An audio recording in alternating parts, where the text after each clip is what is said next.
بسم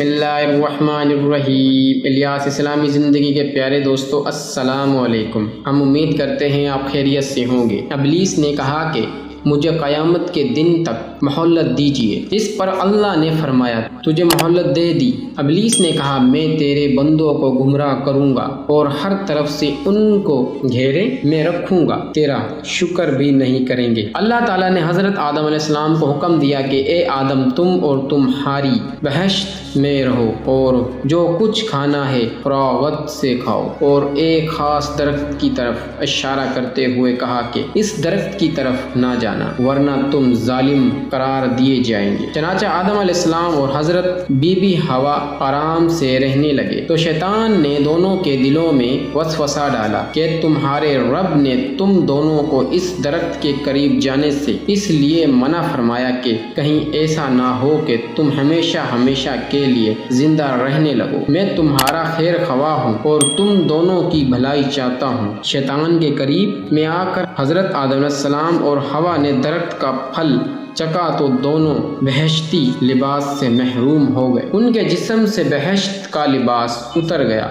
دونوں اپنے اوپر جنت کے پتے جوڑ جوڑ کر رکھنے لگے۔ ان کے رب نے ان کو پکارا اور کہا کیا میں نے تم دونوں کو اس درخت کے قریب جانے سے منع نہیں کیا تھا اور یہ نہ کہا تھا کہ شیطان تمہارا دشمن ہے؟ حضرت آدم علیہ السلام اور ہوا دونوں سے غلطی ہوئی، انہوں نے اللہ کا حکم نہیں مانا۔ اس غلطی پر دونوں کو سخت ندامت ہوئی۔ آدم علیہ السلام نے اللہ سے معافی طلب کی اور دعا کی اے میرے رب، ہم نے اپنے نفس پر ظلم کیا، اگر آپ ہم پر رحم نہ کریں اور ہماری مغفرت نہ کریں تو ہم نقصان اٹھانے والوں میں سے ہوں گے۔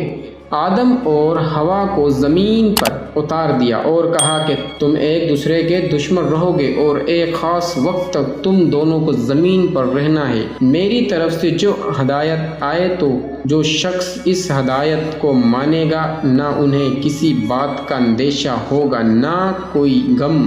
جو میری نصیحت سے منہ موڑے گا اس کے لیے دنیا میں زندگی تنگ ہوگی اور قیامت کے روز اس کو اندھا اٹھایا جائے گا۔ جب حضرت آدم علیہ السلام آسمان سے اتر کر زمین پر آئے تو وہ فرشتوں کی پاکیزہ باتیں سننے سے محروم ہو گئے، اس لیے دل اداس رہنے لگا۔ آپ نے اللہ سے دعا کی اور عرض کیا کہ میں تو فرشتوں کی صحبت سے محروم ہو گیا ہوں۔ اس پر اللہ نے فرمایا آپ مکہ معظمہ جائیں، وہاں میرا گھر تعمیر کریں، اس کا طواف کریں اور نماز پڑھیں۔ چنانچہ آپ علیہ السلام جبریل امین کے ساتھ مکہ معظمہ میں گئے، وہاں کعبہ کی بنیاد رکھی، نماز پڑھی اور طواف کیا۔ حضرت آدم علیہ السلام کے واقعے سے ہمیں سبق ملتا ہے کہ جس کام کو اللہ نے کرنے سے منع فرمایا ہے وہ نہ کریں، جو کام کرنے کا حکم دیا ہے وہی کریں،